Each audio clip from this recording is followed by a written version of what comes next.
Hello and welcome back to English Today. This is DVD 8 and the fourth DVD of your elementary level. And in this DVD, you will see another 2 episodes of That's Life, our story, followed by our special TV programs. This time, a sports expert will be talking all about rugby, followed by air travel without stress, featuring our travel expert. Then, in the grammar section, we will study the future forms will and going to, and also look at special question forms and question tags. Okay, so happy studying to you all.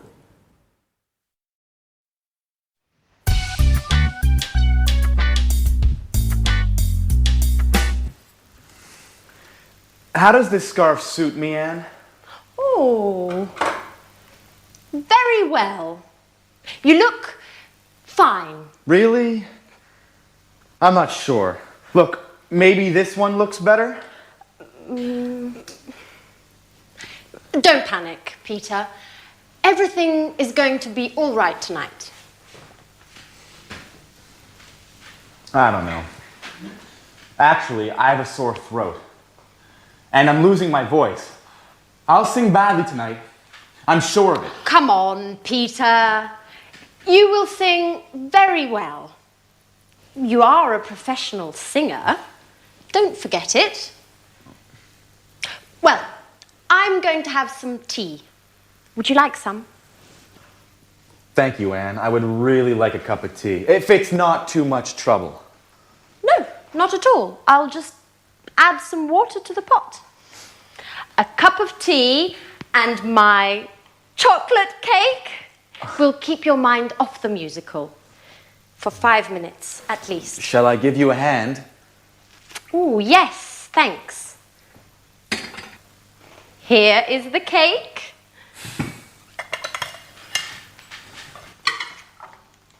Oh, Oh, Peter! Okay, listen. I know you are nervous, but try to be careful, please. I'm sorry, Anne. Listen, how do you think the musical will go? I think it will go very well. Grease is considered a classic musical. It's successful, entertaining. There will be loads of people clapping. Do you really think so? Sure I do. Hey, Peter, what time does the show start? At 9 o'clock. How are we going to get to the theater? I'm going to drive. I don't think that's a very good idea.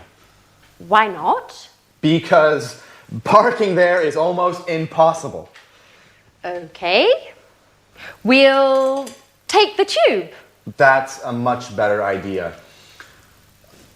When should we leave? Around 8:30? No, that's too late. Okay. We'll leave earlier.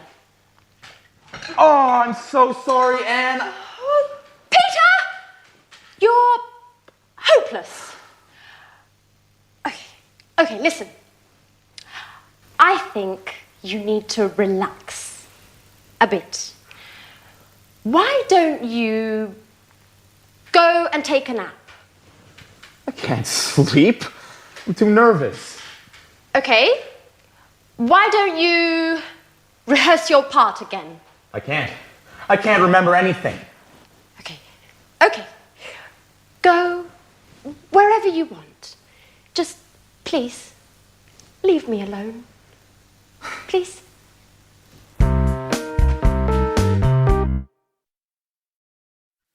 Hi, and welcome back to English Today, the only live TV program when you can learn the English language. Did you see that Peter dropped chocolate cake and tea all over the table and Anne didn't really react? She's becoming more tolerant, isn't she? Great. Now, I have an interesting thing to teach you in this lesson, and it's about will. Now, people usually think that will, the future will, is very easy in English. But it isn't that easy. And in this lesson, I want to look at a particular use of will. Now, watch this. Listen. Imagine that I'm in Oxford Street in London shopping. I stop outside a shop and I see a beautiful dress and I think, I like that, I want that, and I say, I'll buy it. I'll buy it. Now, I'll is the abbreviation of I will. I'll buy it.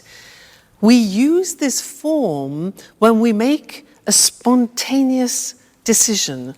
It's nothing planned. It happens spontaneously. It's called in English a snap. Snap decision. All right? Let's continue. So, I see the dress and I think, I'll buy it. Great. Then I look at the price. 1,500 euro. Crikey. And I think, I won't buy it. Negative of will. I won't buy it. But then I think, no, wait a minute. I haven't bought myself anything lovely for a long time. Maybe my boyfriend can help me. So I decide I'll buy it. I go into the shop, I talk to the shop assistant and I say, that dress, I like that dress. Can I try it? She says, yeah, sure. So I put it on, look at myself in the mirror and think, fantastic. I'll take it. So I go to the shop assistant and I say, I'll take it. She says, fine, madam. How would you like to pay? How would I like to pay? Cash? Must be joking. Cash, 1,500 euros, cash. No. Credit card. Yes, exactly. I'll pay by credit card, okay? I'll pay by credit card. So, in my bag, here's my bag. Oh no, I left my credit card at home. What shall I do? Come on. Yeah, good. I'll come back tomorrow. I'll come back tomorrow, okay? And she says, that's fine, madam, that's fine, don't worry. She says, yeah, I'll put it aside for you, madam. I'll put it aside. And I'll say, great, thank you so much. Don't worry, I'll definitely come back tomorrow. Okay, now, all those were examples of snap decisions, spontaneous decisions, and that happens many times in a day. So let's look at the form together. We have I will contracted to become I'll. Look at the examples. I'll try it. I'll take it. I'll pay by credit card. I'll put it aside for you. I'll make a bowl of pasta. And I'll come back later. So, snap, spontaneous decisions. I'll. All right? Now, the negative form we mentioned before, you heard me with the money, is won't. Be careful with the pronunciation. It's not want, it's won't. So the example is, I won't buy it. Or, I won't pay by cash. All right? So, will, won't. You can also ask a question in this situation of a snap decision. And you can say, shall I? Now that's a big change because will in the question form becomes shall. So we say, shall I make a bowl of pasta? Or shall I help you? All right, that's the question form. So I'll do it, I won't do it, Shall I do it? So those are snap decisions, very useful, very important, and not many people remember that use of will. Great. Let's go back and see how Peter's feeling, and then I'll see you later. I'll see you later. Bye.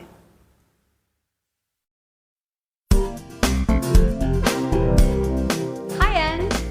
Hi, Peter. I'm starving. Is there anything to eat? How can you think about food at a time like this? Why? What's the matter? What's the matter? The performance is tonight. Come on, Peter. Don't panic.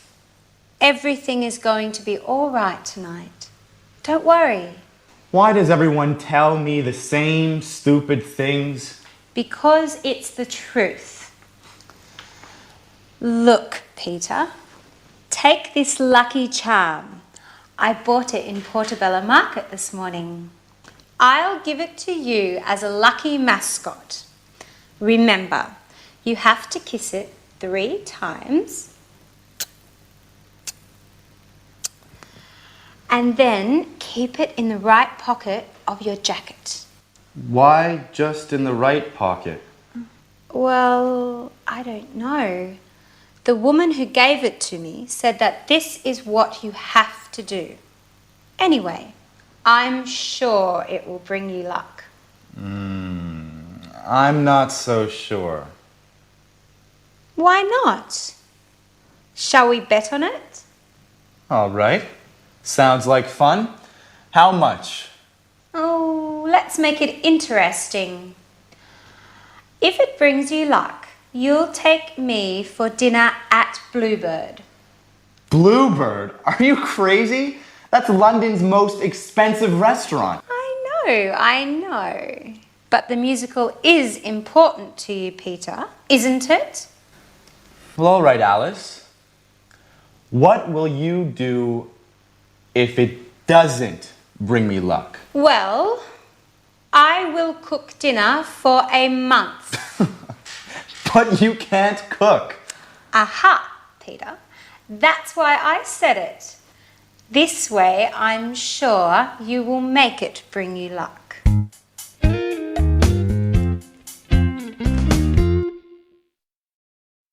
Hello again and welcome back. The most expensive restaurant in London. Good for Alice. Now, in this lesson, I want to look at the future again, but at a new form of the future, and it's the form going to. And in the episode, we heard Anne say, everything's going to be all right. So I want to look at that form with you now. And to illustrate it, I want to tell you about something wonderful that happened to me. I've just won, in fact, 20,000 euro. And I have to decide what to do with this money. And I have a few intentions, so let me tell you about them. Firstly, I'm going to relax for a few days in a spa, hopefully with my boyfriend. Relax in a spa, hot water, wonderful. Then I'm going to visit some old friends in Canada that I haven't seen for a long time, so that's good. Then what? Yes, then a dream. I'm going to travel around Turkey and I'm going to go in a hot air balloon over Cappadocia. Fabulous. Then what? I'm going to organize a surprise holiday for my parents in Egypt. Another thing, let's see, another intention that I have. Oh yes, I'm going to buy another double bass for my boyfriend because, it's an expensive instrument and he needs it for his work. So I'm going to buy that. Then what? Oh yes, I'm going to buy another Jack Russell Terrier to keep Suki companion. And the last thing, well, I think I'm going to put the rest in the bank. All right? Now, I was explaining to you my intentions for the future. And when you do that in English, you use a particular form in the future, and it's going to. Let's look at that on the screen. So, the verb to be plus going to and then the infinitive. So the examples that I was using is this form. I'm going to have some tea. For example, you see the verb to be, going to, and the infinitive. He's going to sing well. So he, third person, changed the auxiliary. He's going to sing well. Everything's going to be all right, as Anne said. They're going to take the tube, you know, the underground in London. They're going to take the tube. Now, very often when you hear this form, you hear a pronunciation like gonna. So, they're gonna take the tube. And that's when we completely contract they are going to, and it becomes gonna. And often you see that in subtitles in English on films. Gonna. Okay? Now, the negative form is easy. It's the negative of the auxiliary to be. So, I'm not going to leave tomorrow. I'm not going to leave tomorrow. He isn't going to return soon. And we aren't going to come with you. All right? Sometimes you hear, I'm not gonna. He's not gonna. That's when we speak quickly. All right? And then the question form, again, easy. You invert the subject and the auxiliary. How are we going to get there? How are we going to get there? Where is it going to happen? And when are they going to leave, or are they going to leave? All right, so that's another form of the future. And you can see slowly that the English future is quite interesting and quite complex. So when you want to talk about your intentions, you use going to. And I'm going to see you in the next lesson. All right? Bye for now.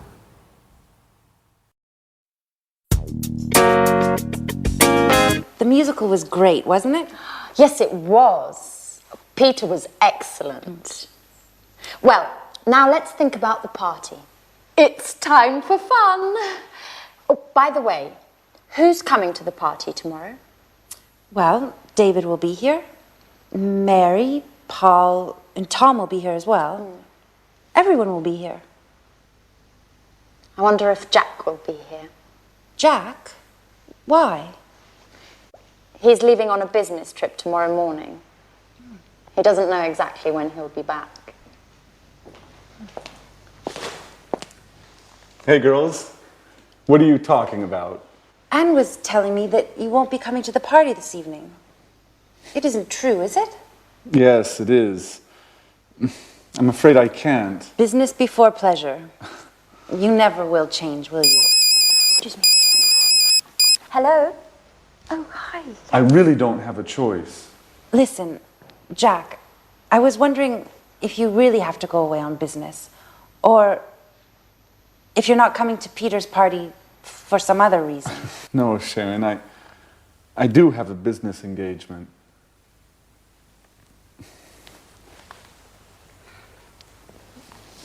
Anyway, since you asked, I'll tell you.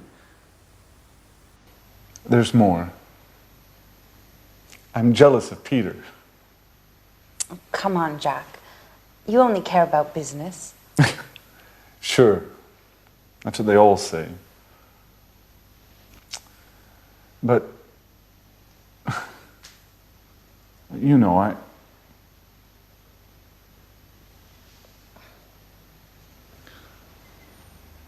I'm interested in you. And Sharon, are you really interested in me? Anne, who are you talking to on the telephone? Mary. She wanted to know what time the party's going to start. I think it will start at about 9 o'clock, won't it? Well, girls, I have to go finish my presentation. See you later. Bye. Back to work. You'll never quit, will you? Oh, what a shame that Jack isn't coming. He's a very interesting person. I wonder if you're falling in love with him. Come on, you can tell me. Okay. But don't tell anyone. Yes. He's quite handsome. Do you think he likes me, Sharon? What a question. It's none of my business. Don't be so difficult, Sharon.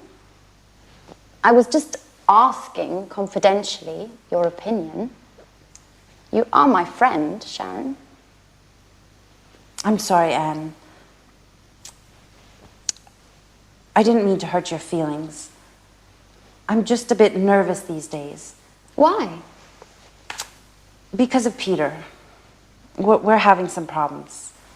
I'm sorry, Anne, but I don't want to talk about that. I've got to go. See you later. Bye-bye.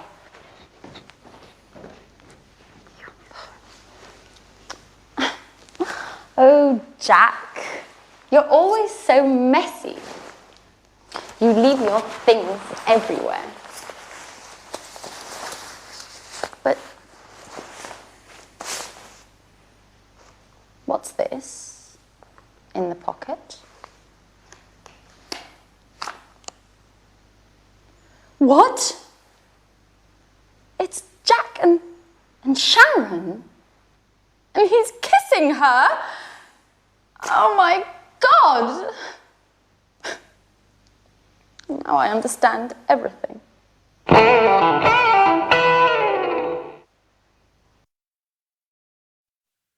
Hello again and welcome back to your live English language lessons. And in this lesson, we're going to learn something about questions. Remember how we said that English questions are difficult because of all those auxiliaries? Well, in this lesson, we're going to learn something which is especially typical of the English language. They're called question tags. Now, let me give you an example of a question tag. She's unhappy, isn't she? Let's look at that. So, she's unhappy, isn't she? Strange, hey? She's unhappy, isn't she? Now, it's not really a question asking you for information. It's more a question asking for confirmation, whether you agree. And usually the people agree. So, she's unhappy, isn't she? Yes, she is. Look at the construction. She's unhappy is in the positive form. And then we have the tag, it's called the question tag after, in the verb to be, but in the negative question form. She's unhappy, isn't she? This is very common in English and not common in other languages because other languages usually use no. For example, she's unhappy. No, we repeat the verb. And because it's complicated now, let's go to the screen and see some more examples of that, okay? So, she's upset is like she's unhappy. She's upset, isn't she?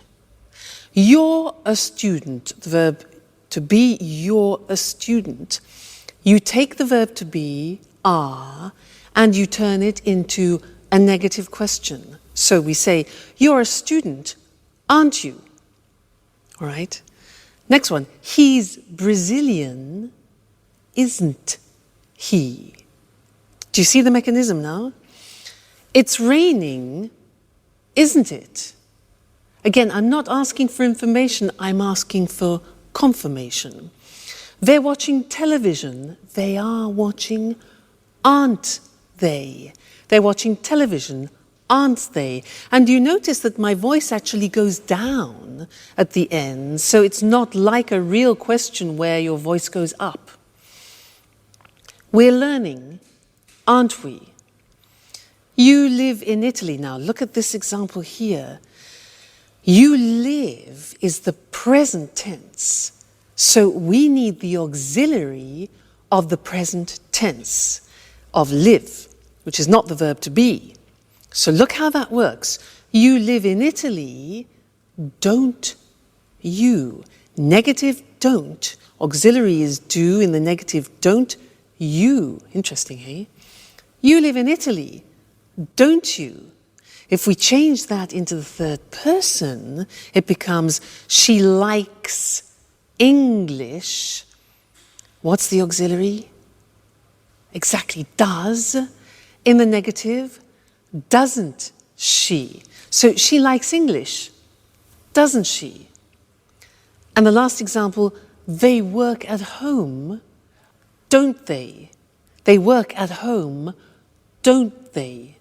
All right, so it's not easy. You have to keep in mind the auxiliaries all the time. What happens if we begin with a negative sentence? For example, you aren't American. Well, then we use a positive tag. So, you aren't American, are you? Okay, aren't, are. She isn't a teacher. Is she? Negative, positive. He isn't watching TV, is he? They aren't playing today, are they? Let's change to the present tense. You don't play tennis, do you? We use the auxiliary do you? Question form.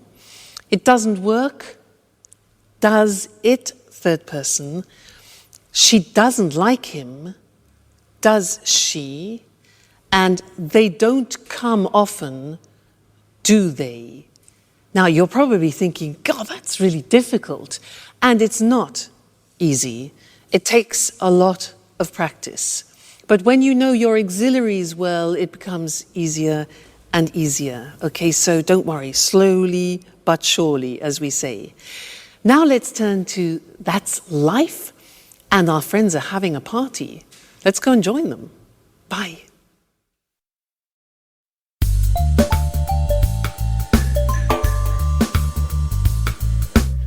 It's a shame Jack isn't here, isn't it? Yes, it's just not the same without him, is it? Well, business is business, you know. Well, Anne, I wonder what wonderful food you cooked for us this evening. Anne, hello? Are you there? Oh, sorry, Peter. I was miles away. What did you say? What did you cook for us? Oh, your favourite. Fish and chips. Oh, what would I do without you? Hey, what about me? I brought the beer. Yes, we're glad you did. Cheers! Cheers. Cheers. Here's to Peter's success. Well, guys, this is the right time for an important announcement. Last night, there was a famous director at the theater. We met after the show, and he told me he is preparing a musical to be performed all over Japan. So he wants to see me for an audition next week. Well, cheers! Cheers. Cheers! You'll be famous soon, Peter. Surprise! Jack! Jack! Well, well, not so dedicated to your work, are you? Peter, get me a beer. Now you're talking.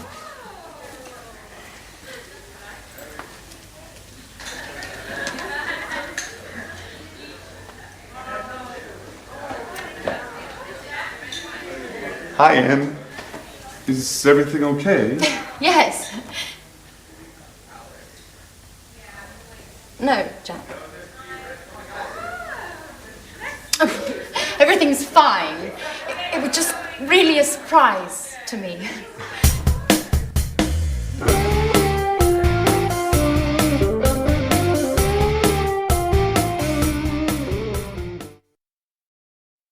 Hello and welcome back again for some more English. Now, at that party, everybody seemed happy except Anne.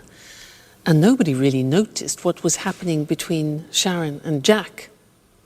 Well, anyway, let's get back to English questions. Last time we studied question tags, but this time I want to look at another question form in English which is very important. Now, when you don't know the subject, you need to ask a question in order to get the subject. Now, let me explain that. Usually in a normal question in English, like, where do you work?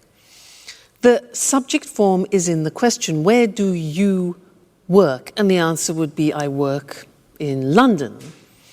But if I want to ask you about the subject, I have to change the question and it becomes, who works in London?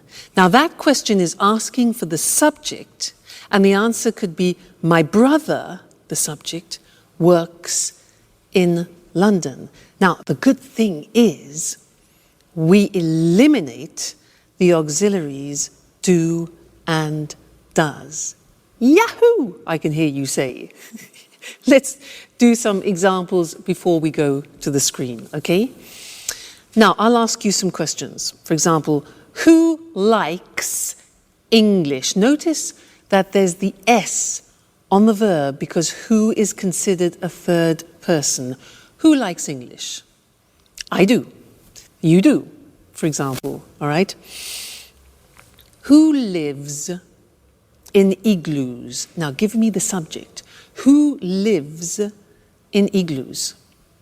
Yeah, exactly. Eskimos live in igloos, all right? You give me the subject. Now, answer this one.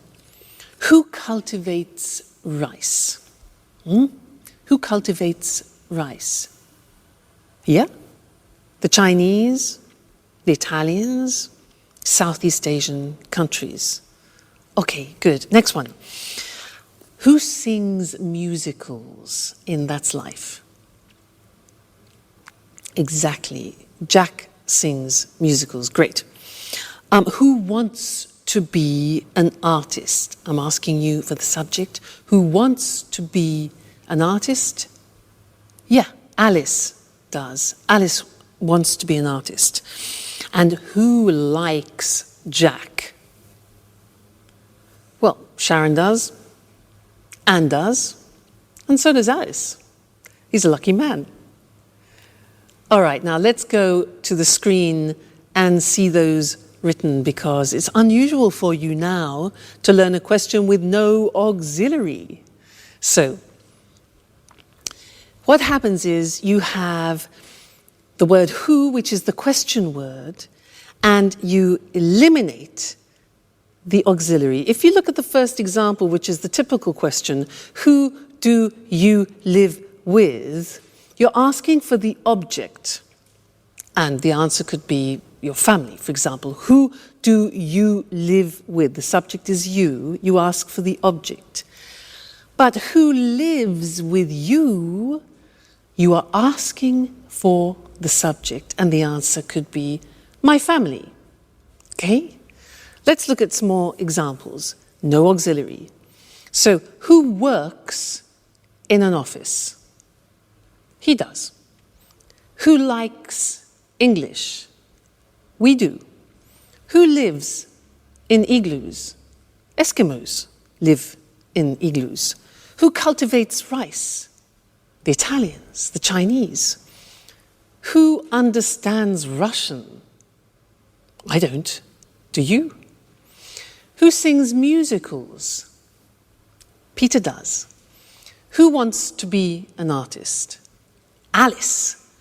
And who likes Jack? We all do. Okay, so very interesting this, and we will look at it again in the future. But remember, this is one occasion, the only occasion where you don't need auxiliaries in the question form when you're asking for the subject. So, who understands this? We do. Okay, so I'll see you again soon. Take care. Bye. Good afternoon. Welcome to this week's edition of Sports Special. And welcome to John Forbes, our sports expert. Hello, Eric, and good afternoon to all our sports fans. Well, John, which sport are you going to talk about today? Today, I'd like to talk about rugby. Fantastic! I'm a real rugby fan. I think it's a really exciting sport. John, a question. Where did rugby start? Well, you know, Rugby is a town in England near Birmingham. Yes? There's a famous school there called Rugby School. It's one of the oldest schools in England. It opened in 1567. Anyway, boys at this school started the game. Really? And where is rugby played today?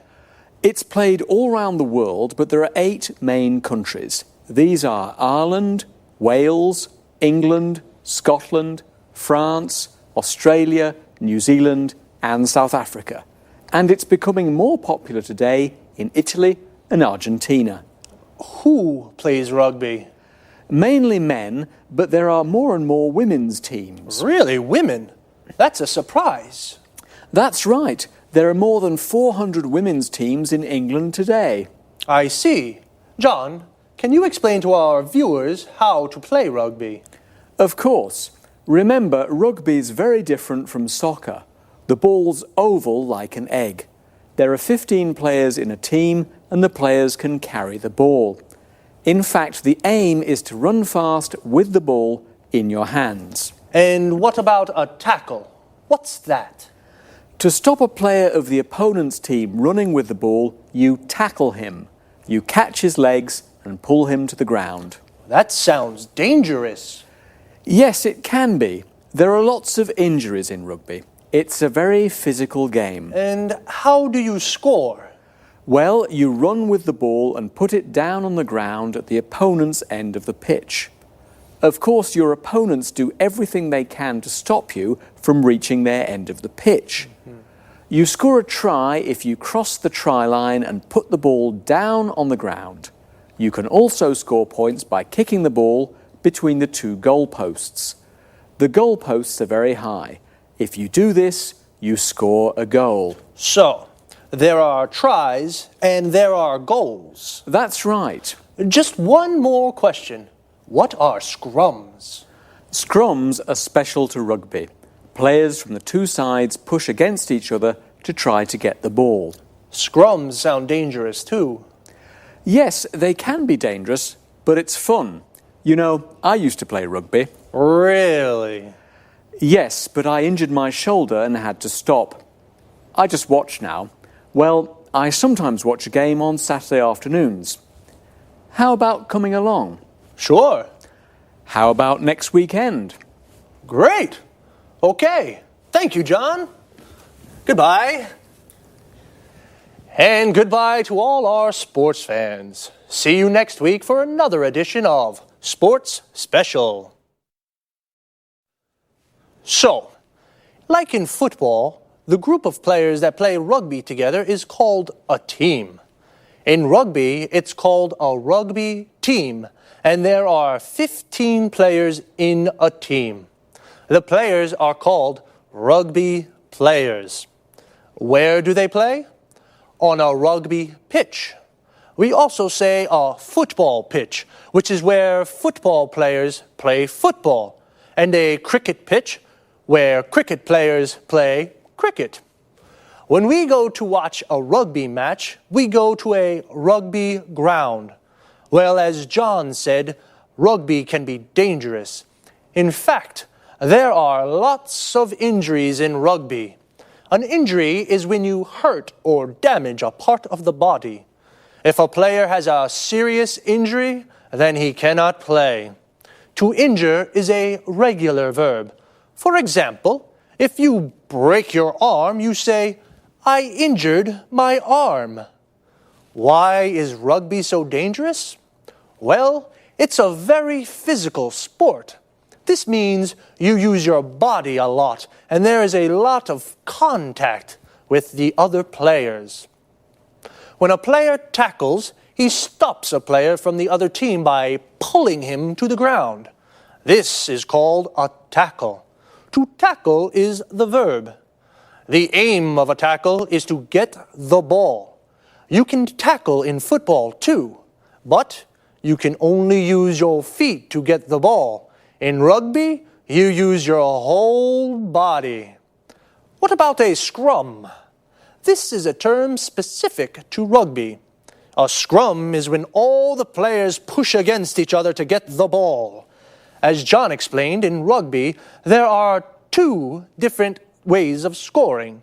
To score means to win a point for your team.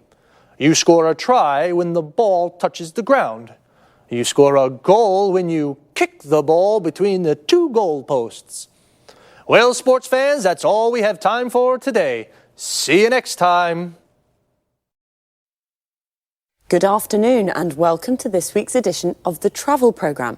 And of course, welcome to Christine Oteng, our travel expert. Hello, Lucy. Well, Christine, do you know that one of the main causes of stress in the West is air travel, according to research from the University of Illinois in the USA? You know, that doesn't surprise me. Air travel can be a very stressful experience. It seems that a lot of people start to feel nervous in the travel agency when they're buying the ticket or when they're buying the ticket online at home. Really? Well, why don't we give our viewers some advice on how to reduce that stress and enjoy air travel more? Sure. Just follow a few simple rules and you'll fly without any stress at all. The first rule, don't arrive at the airport late. Oops, I always arrive late. That's not a good idea. For a start, if you arrive at the airport early, you have plenty of time to check in. You can go straight through passport control and the security check. Then you have plenty of time to relax. You can do some shopping, have a drink, read a magazine or a book, all stress-free without worrying about missing the flight. You're right, Christine. It's important to arrive at the airport with plenty of time to spare. And what else can I do to make air travel less stressful? Well, another cause of stress is the amount of luggage that we take with us. We always take too much. Listen, don't take more than 20 kilos and only take 1 suitcase. Check the weight before you leave home and relax at the check-in. There's no need now to worry about excess baggage charges. It's always relaxing to save money. Definitely.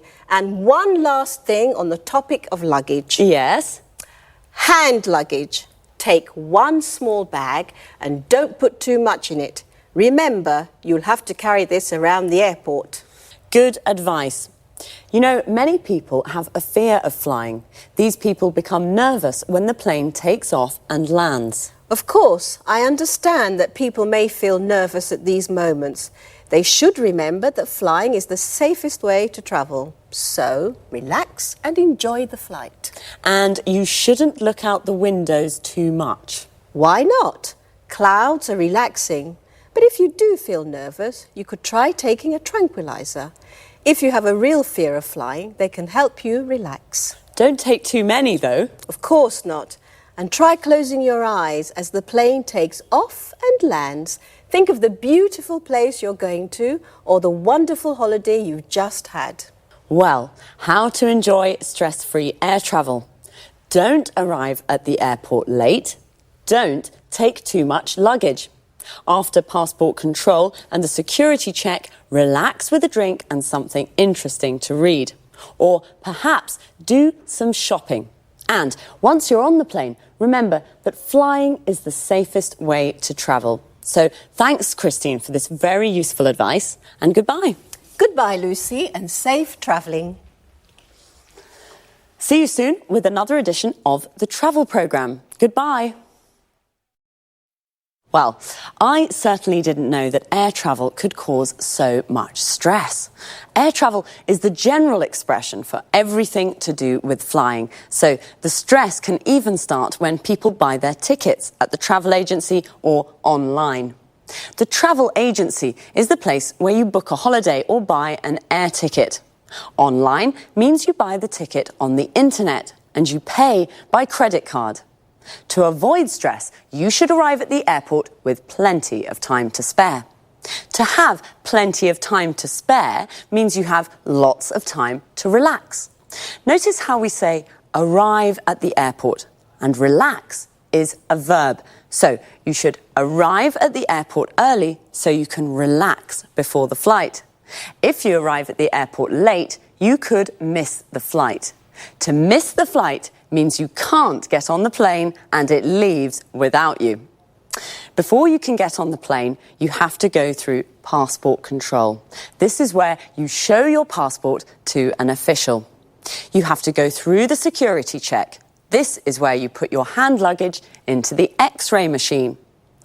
Hand luggage is the bag you take on the plane with you. Luggage is the general word for suitcases and bags. A suitcase is a kind of bag where you put your clothes and shoes. Now, some people have a fear of flying. This means they're afraid of flying and they get nervous when the plane takes off and lands. When the plane takes off, it leaves the ground. And when a plane lands, it touches the ground again. So remember, flying is the safest way to travel. See you soon. Bye-bye.